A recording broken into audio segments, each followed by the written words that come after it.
पूज्यपाद श्री उड़िया बाबा जी महाराज।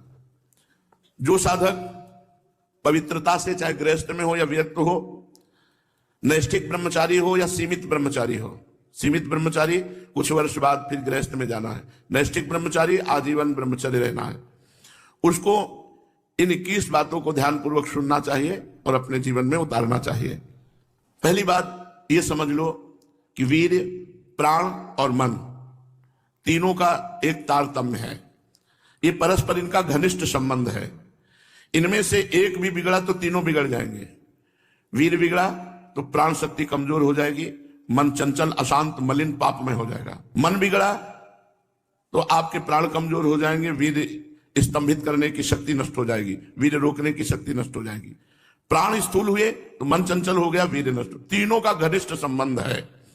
इसलिए एक को दृढ़ कर लो, किसी एक को, तो आपका सब संभलना शुरू हो जाएगा। मन को श्री जी के नाम में लगा दो, या प्राणवायु का संशोधन नाम जप करते हुए करो, या ब्रह्मचर्य पर दृष्टि डाल दो। एक ठीक हो जाएगा तो तीनों ठीक हो जाएंगे। मन शांत हो जाएगा, प्राण सूक्ष्म हो जाएंगे, यदि ब्रह्मचर्य ठीक है तो।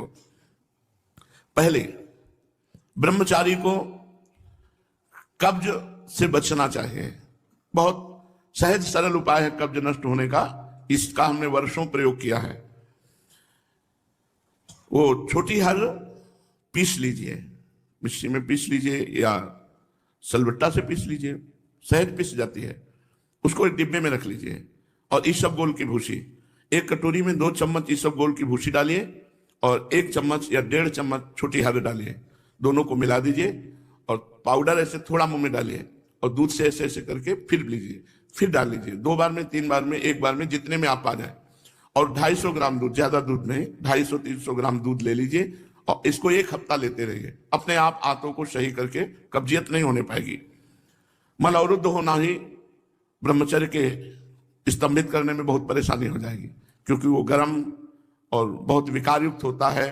जो कब्ज है कई रोग पैदा कर देती है। इसलिए ब्रह्मचारी को चाहिए कि प्रातः काल उठकर कम से कम 500 ग्राम पानी हल्का सा गर्म करके वज्रासन में बैठ करके धीरे धीरे 5-10 मिनट में पीना चाहिए। फिर 200-400 कदम टहल करके फिर शौच जाना चाहिए।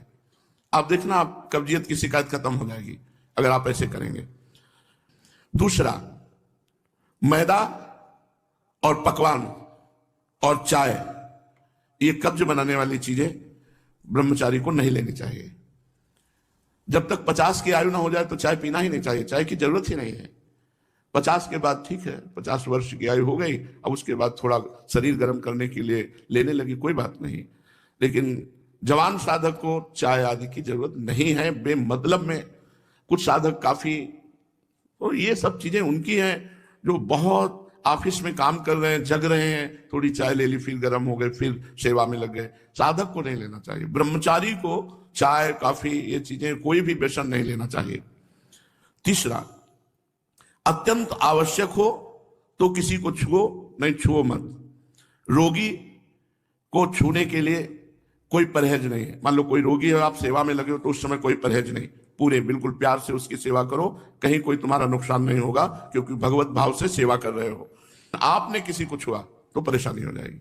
इसीलिए बच के भगवत मार्ग में चलना है, तो बच के। अब वो कैसी पवित्रता से है, कैसे विचार वाला है, कैसे आचरण करता है, उसके सारे परमाणु शरीर में है। आप टच करेंगे वो परमाणु आप में आ जाएंगे, बच के। चौथा, किसी से अश्लील बातें मत करो। ब्रह्मचर्य रहना है तो गंदी बातें, भोग संबंधी बातें, अश्लील बातें ना करें। 5वां, बाल काढ़ना, काला लगाने लेना बालों में, मांग का, ये सब बिल्कुल नहीं। कपड़े, इसी 5वें में बाल, कपड़े, श्रृंगार, शौक, शौकीनी, ये सब ना करें। क्योंकि ऐसा करने से शरीर, मन, बुद्धि, ये तीनों रजोगुण से युक्त हो जाते हैं और साधक का पतन होने लगता है। एक साधक को देखा और स्वर्ण के ऐसे आभूषण का, किस लिए भाई? बोले निषेध है क्या आपका? बिल्कुल निषेध है। रज के पात्र में पाने का आदेश है। धातु के किसी भी तरह के व्यवहार को मना किया गया है। तो फिर तो महंगी वस्तुएं, इनको धारण करने की जरूरत ही नहीं है। शरीर राग त्यागना ही तो वैराग्य है। क्या कपड़े बदल लेना केवल वैराग्य है? शरीर राग त्यागना, गर्मी सर्दी सहना, गाली अपमान सहना, दुख सहना, यही हमारा परम धर्म है। दुख सहना, तिरस्कार, अपमान, निंदा, ये जब हम सहते हैं तब हमारा परमार्थ पुष्ट होता है। छठवां, वही वस्तु पाओ जिसमें तुम्हें ज्यादा स्वाद न मिले और तुम्हारा स्वास्थ्य ठीक रहे।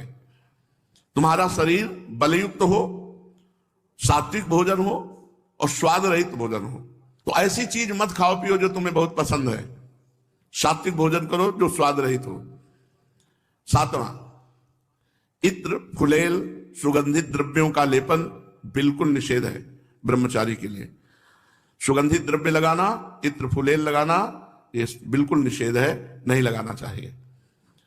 आठवां, प्रतिदिन नियमानुसार व्यायाम करें।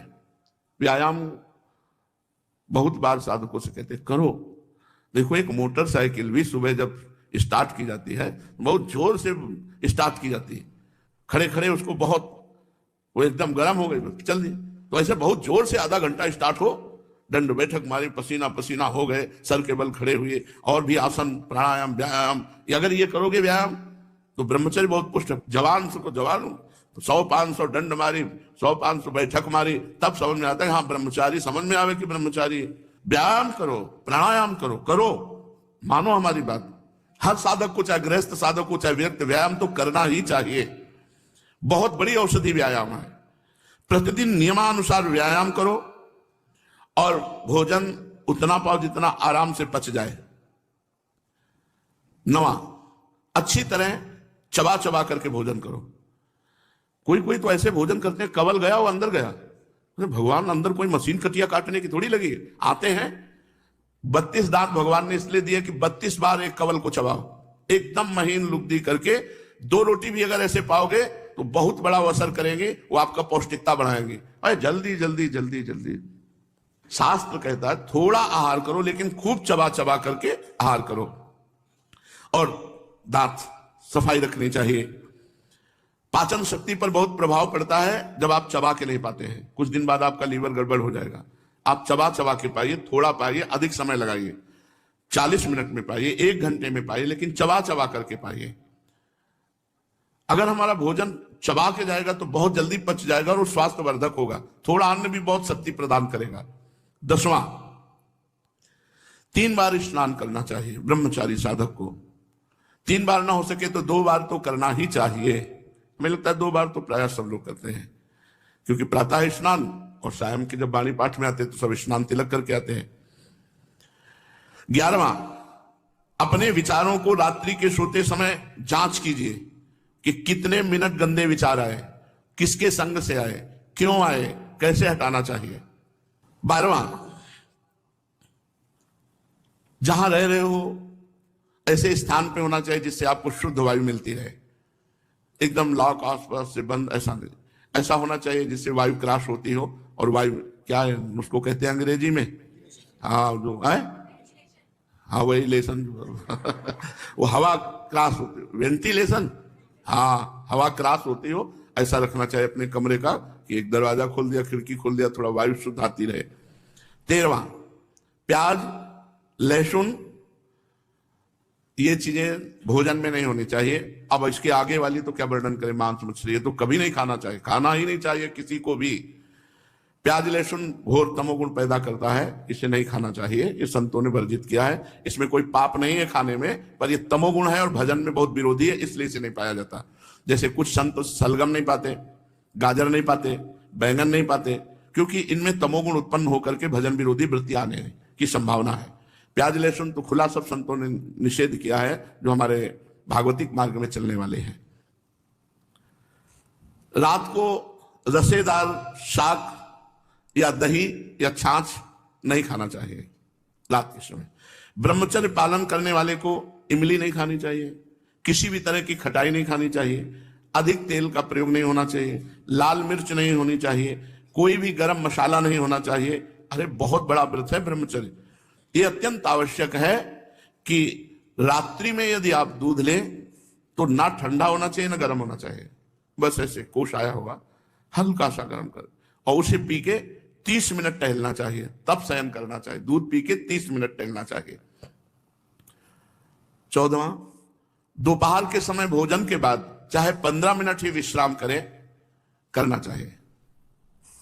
वैसे वर्णन है 16 दाई करवट, 32 श्वास सीधे और 64 बाई करवट, इतने में 15 मिनट हो जाएंगे, या कम में भी हो सकता है। कम से कम भोजन के बाद 15 मिनट तो विश्राम करना ही चाहिए मध्याह्न में। यदि रात्रि में आप जगते हैं तो मध्याह्न में सो सकते हैं।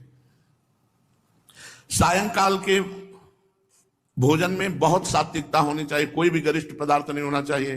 सायंकाल तो बस मूंग की दाल और रोटी, 2 रोटी ले ली, मूंग की दाल ले ली, बस। अब शयन के समय 250 ग्राम आधा लीटर दूध हो गया, बहुत हो गया। अब देखो इतना सब खान पान है और ना तो शरीर में मांस है और ना चेहरे पे तेज है, तो खान पान का मतलब क्या, बहुत ज्यादा बोझा डाला जा रहा है। थोड़ा खाओ भी तेज जागृत होगा।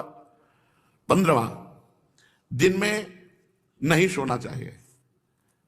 अब ये अभ्यास किया है तो रात्रि में जगने पर भी दिन में नहीं आती ही नहीं है। जैसे लेटे भी ला तो एक ऐसी सरसराहट सी शरीर में होती कि उठ के बैठ जाओ, बैठ गए, कभी टहल रहे, पूरी दोपहर ऐसे कटती है। रात्रि में 8, 9, 11, 12 जगने के टाइम, ये 11 और 12 के बीच में, 8, 9 के बीच में शयन करना। मध्याह्न में 1 मिनट भी नींद नहीं। अभ्यास योग युक्तेन चेतसा नान्यगामिना, अभ्यास किया जाए तो हम हर विषय पर विजय प्राप्त कर सकते हैं। तो रात्रि में जो बहुत जगते हैं, मान लो सेवाएं हैं, पूरा का पूरा श्री जी का श्रृंगार करते हैं बच्चे, जो साधक संतजन, उनके लिए है कि आप 3 घंटे सो सकते हैं। रात्रि में बिल्कुल शयन नहीं हुआ तो दिन में आप आराम कर सकते हैं, सो सकते हैं। और जिनको रात्रि में 4 घंटे सोने को मिला, 5 घंटे, वो 15 मिनट विश्राम करके बस बैठ जाओ, इतना भोजन पाओ, 15 मिनट विश्राम किया, 16 श्वासें दाहिनी करवट, 32 श्वासें शवासन में सीधे और 64 श्वासें बाएं करवट में, इतने में आपका शास्त्रीय सिद्धांत से विश्राम मध्याह्न का हो जाएगा। 16वां, भोजन के पहले लघु शंका कीजिए, अच्छे से हाथ धोइए, पैर धोइए, हाथ धोइए, कुल्ला कीजिए, तब भोजन पाने जाइए। भोजन के तुरंत बाद लघु शंका कीजिए, इससे आपके शरीर में कभी गर्मी नहीं चढ़ेगी, पित्त नहीं बढ़ेगा, कब्ज नहीं बनेगी। और शयन करने के पहले लघु शंका करके फिर आप जाइए, जनेंद्रिय को शीतल जल से प्रक्षालित कीजिए। 17वां, 64 श्वासें बाएं करवट के बाद, अगर आपको रात्रि में सोना है तो फिर दाएं करवट में तुरंत हो जाइए। बायां स्वर शीतल नाड़ी चलेगी, चंद्र नाड़ी, इससे आपको स्वप्न दोष नहीं होगा। आप देख लीजिए ऐसा करके, 16 श्वासें दाएं करवट, 32 शवासन, 64 बाएं। अब सोना है आपको तो तुरंत फिर दाएं करवट हो जाइए और दाएं करवट सोने का अभ्यास कीजिए। जो 18वां, रात्रि में पहली नींद के बाद जहां नींद खुल जाए दोबारा मत सोइए, बैठ जाइए आसन पर और जप कीजिए, भजन का अभ्यास कीजिए। ये जीवन भर रही है वाणी हमारे साथ, तो यही अभ्यास पूज्य पादुड़िया बाबा की आज्ञा से, यही अभ्यास आज भी यही अभ्यास भगवत कृपा से है। तो इसीलिए 11 से 12 का, जितने में नींद खुली, बस जहां घड़ी पे दृष्टि पड़ी 11 के ऊपर, तो बस फिर बैठ गए। बराबर तो बैठ नहीं सकते, घंटा 2 घंटा, तो फिर थोड़ा 4 कदम टहले, फिर बैठ गए। ये लड़ाई है, लड़ाई है, नींद से लड़ना, भोजन से लड़ना, काम क्रोध से लड़ना। भगवान के लिए हम इन सब सुखों का त्याग करते हैं जो लौकिक सुख है। रात्रि में निद्रा भंग हो जाने पर साधक को पुनः नहीं सोना चाहिए, नहीं तो स्वप्न दोष होने की संभावना है।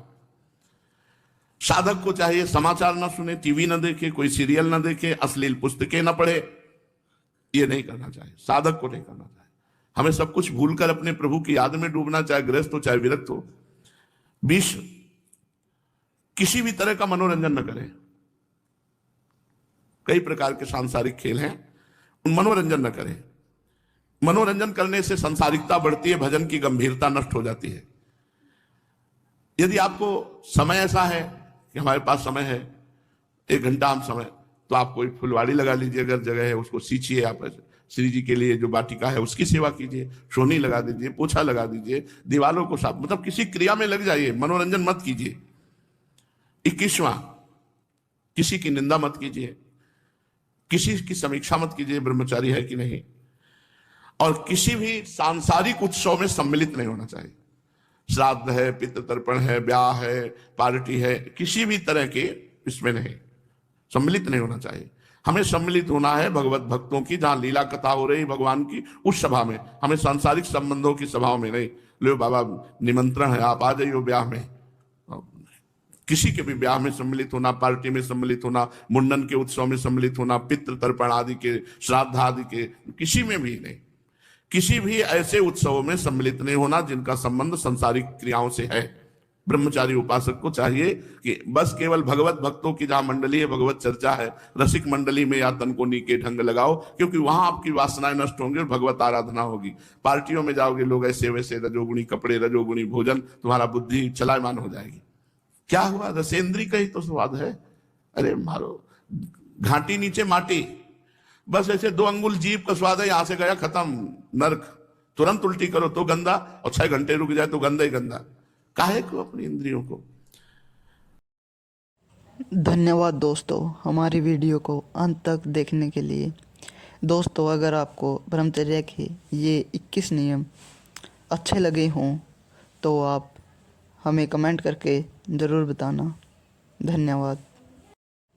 धन्यवाद दोस्तों हमारी वीडियो को अंत तक देखने के लिए। दोस्तों अगर आपको ब्रह्मचर्य के ये 21 नियम अच्छे लगे हों तो आप हमें कमेंट करके ज़रूर बताना। धन्यवाद।